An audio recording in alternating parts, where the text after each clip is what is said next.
Hello बच्चों, चलिए प्रश्न को पढ़ते हैं और समझते हैं। सिद्ध कीजिए, हमें एक सारणिक दिया है x plus lambda x x x x plus lambda x x x और एक्स प्लस लेमड़ा, यह इसके अवयव है और बराबर हमें लेके आना है लेमड़ा का वर्ग और कोष्टक में 3x प्लस लेमड़ा। प्रश्न को हल करने से पहले प्रश्न के लिए हम मुख्य अवधारणा लिख लेते हैं। तो प्रश्न की मुख्य अवधारणा जिसकी सहायता से हम इस प्रश्न को हल करेंगे। तो मुख्य अवधारणा में हम सारणिकों के गुणधर्मों पर चर्चा करेंगे कि सारणिकों के गुणधर्म यहाँ पर किस प्रकार से इसमें प्रयोग में लाए जाएंगे। तो हम यहाँ पर इसकी रूपरेखा बना लेते हैं। तो सारणिकों के गुणधर्म, सारणिक के गुणधर्म। देखो सारणिक के गुणधर्म क्या होंगे,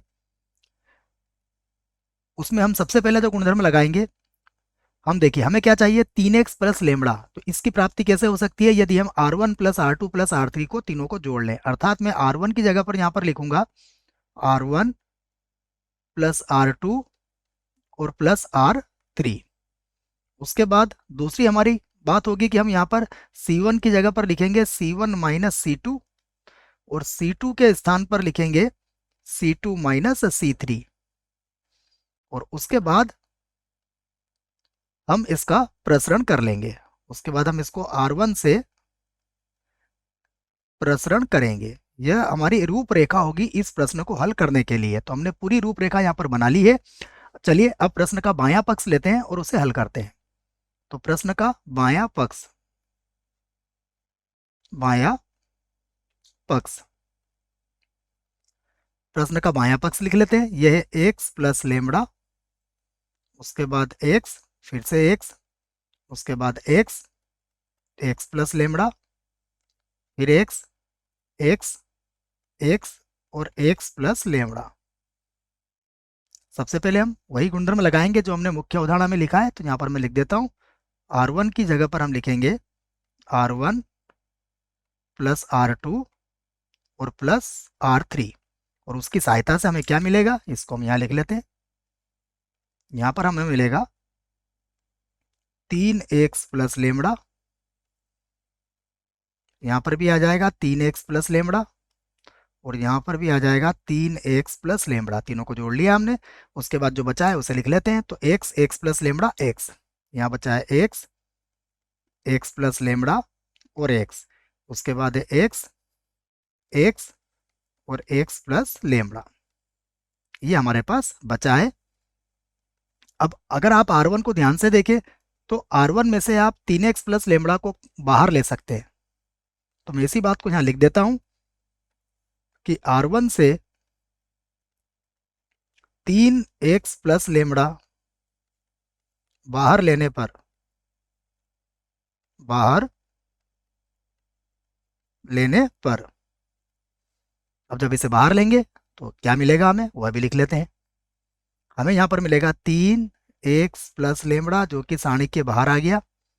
उसके बाद सारणिक में जो बचेगा वो होगा 1 1 1 x, x प्लस लेमड़ा, उसके बाद फिर से x और x और x प्लस लेमड़ा, ये होगा हमारे पास।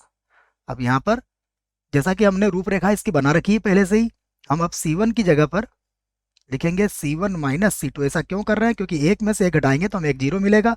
उसके बाद C2 की जगह पर लिखेंगे हम C2 माइनस C3, तो एक जीरो और मिल जाएगा। दो जीरो आने का तात्पर्य है कि सारणी हम लगभग हल कर चुके होंगे, फिर हम उसका प्रसरण कर लेंगे। तो यहाँ पर है 3x प्लस लेमड़ा और यहाँ पर एक में से एक घटाएंगे तो जीरो, x में से x प्लस लेमड़ा घटाएंगे तो माइनस का लेमड़ा और x में से x घटाएंगे तो जीरो। उसके बाद फिर एक में से एक घटाया जीरो, x प्लस लेमड़ा में से x घटाएंगे तो लेमड़ा बचेगा, x में से x प्लस लेमड़ा घटाओगे तो माइनस का लेमड़ा यहाँ पर बचेगा।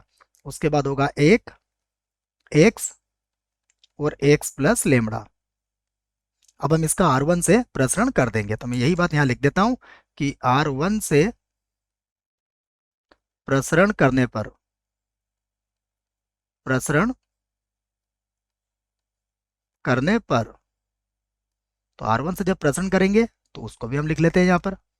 ये होगा 3x प्लस लेमड़ा, ये तो वैसे रह जाएगा।